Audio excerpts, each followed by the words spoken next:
एक पंडित जी रोजाना रामायण कथा सुनाते थे। लोग बहुत आनंद विभोर होते। पंडित जी का रोजाना का नियम था, कथा शुरू करने से पहले बोलते, आइए हनुमंत जी बिराजिए। हनुमान जी का आह्वान करते थे और फिर प्रवचन करते थे। एक वकील साहब हर रोज कथा सुनने आते। वकील होने के कारण उनके भक्ति भाव पर एक दिन तर्कशीलता हावी हो गई। वकील साहब ने पंडित जी से पूछा, महाराज जी, आप रामायण की कथा बहुत अच्छी कहते हैं, हमें बड़ा रस आता है, परंतु आप जो गद्दी प्रतिदिन हनुमान जी को देते हैं, उस पर क्या हनुमान जी सचमुच विराजते हैं?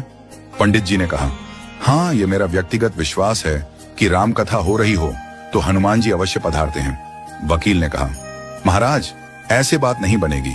हनुमान जी यहाँ आते हैं, इसका कोई सबूत दीजिए। आपको साबित करके दिखाना चाहिए कि हनुमान जी आपकी कथा सुनने आते हैं।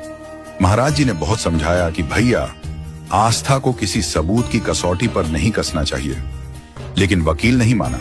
हारकर पंडित जी महाराज ने कहा, हनुमान जी हैं या नहीं, उसका सबूत कल दिलाऊंगा। जिस गद्दी पर मैं हनुमान जी को विराजित होने को कहता हूं, आप उस गद्दी को आज अपने घर ले जाना, कल अपने साथ उस गद्दी को लेकर आना और फिर मैं कल गद्दी यहां रखूंगा। मैं कथा से पहले हनुमान जी को बुलाऊंगा, फिर आप गद्दी ऊंची उठाना। यदि आपने गद्दी ऊंची कर दी तो समझना कि हनुमान जी नहीं है। पंडित जी ने कहा, हम दोनों में से जो पराजित होगा वह क्या करेगा, इसका निर्णय भी कर लें। यह तो सत्य की परीक्षा है। वकील ने कहा, मैं गद्दी ऊंची ना कर सका तो वकालत छोड़कर आपसे दीक्षा ले लूंगा। आप पराजित हो गए तो क्या करोगे?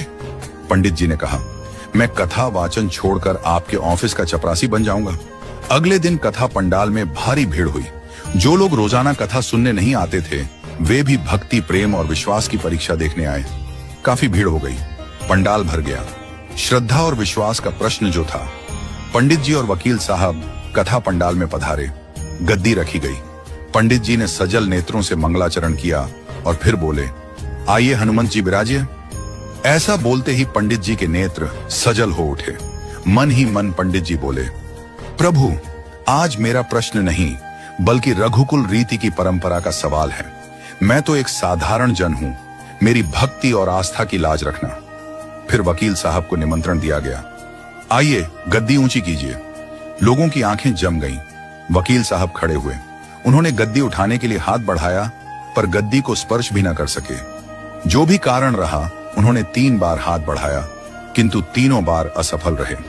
पंडित जी देख रहे थे। गद्दी को पकड़ना तो दूर, वकील साहब गद्दी को छू भी न सके। तीनों बार वकील साहब पसीने से तरबतर हो गए।